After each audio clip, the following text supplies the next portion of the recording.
Welcome back to Adventures in Reach. Many of you recently answered a poll on my community page and you said that you didn't have much time to do a lot of adventures, and so eventually the pressure kind of builds up and you want to get out. I'm going to talk about some techniques to do that, to make time, and this is a little different for me because I'm actually in Hawaii.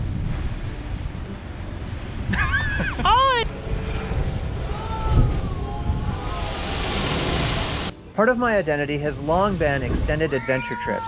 I've hiked the Appalachian Trail, biked cross country, canoed the Yukon River, along with many other shorter trips. As many adventure-seeking adults find out, it's difficult to have a career and take long trips. But is the length of the trip important, or just getting out frequently on an adventure? If you watch my channel, you know that I do a bunch of shorter trips in between the more extended ones. And 6 months ago, I started a new job. 3 months ago, Liz and I used many of these techniques that I'm about to share and flew to Maui to visit friends. I hope you enjoy this and find it useful. I think these are airplanes. Yeah, yep. Number 1, consider a pivot from what you're doing now to another job that may have more flexibility or less time worked. This might include growing a side gig to pay for the adventures. Just don't add too much time to your plate and have the reverse effect. I was just sent out to get a lime for dinner. This is so wild. One looks as green as any. Number 2, if you're switching jobs, make sure that you schedule a vacation and have those dates when you go to interview. It's widely accepted that new employees may have plans, and it's easier to negotiate a leave in the beginning. You won't have PTO yet, but an unpaid leave that allows for a trip, to me, is better than none at all. Then you can ask about their policy for unpaid leave in the future. Number 3, when accepting a new job, see if you can negotiate for a higher starting PTO rate.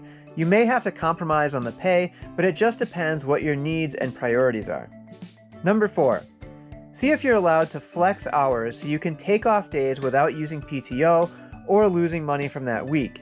If you can't flex a whole day, ask about working extra to leave early or start late to extend your weekend sometimes. For hourly workers, this might look like trading shifts or working a double. Number 5, when you get a raise at work, ask if you can convert it to PTO. As long as my bases are met, I generally value time over money and would rather do more frequent frugal trips than fewer expensive ones. You'll need the extra time to do that.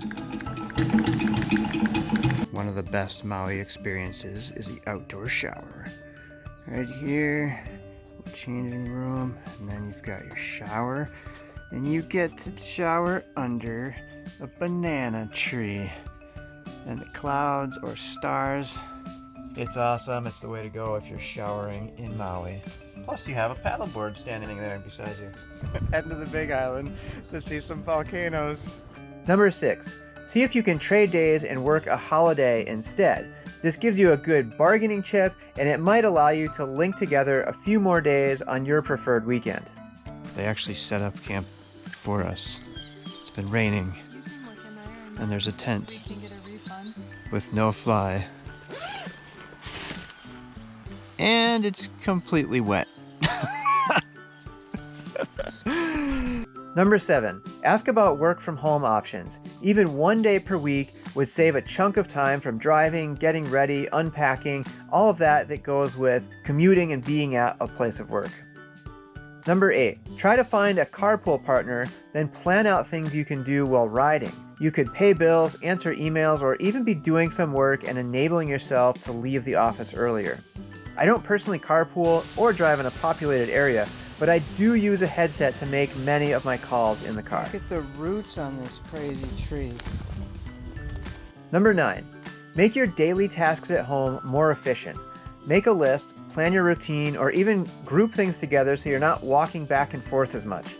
Look into making an 11 o'clock plan so you get more done right away in the morning. Record what things you spend the most time on and see if you can avoid them. This might lead you to install a dishwasher, hire someone to mow your lawn, or build a carport to avoid scraping and shoveling in the winter. Number 10, make a packing list for your preferred adventure and keep as much packed as you can so that when you do have days available, you maximize your time on trail or on the water. I personally keep my pack for backpacking with most of my lightweight gear ready. All I need to do is add my sleeping bag, food and water, check my layers, and I'm ready to hit the trail for the weekend. I also have a laminated list for packing to go on any camping trip, and I found that to be way less stressful and more efficient. For this trip to Hawaii, I used 4 of these techniques, and it was certainly worth it. Really enjoying the Hawaiian vacation.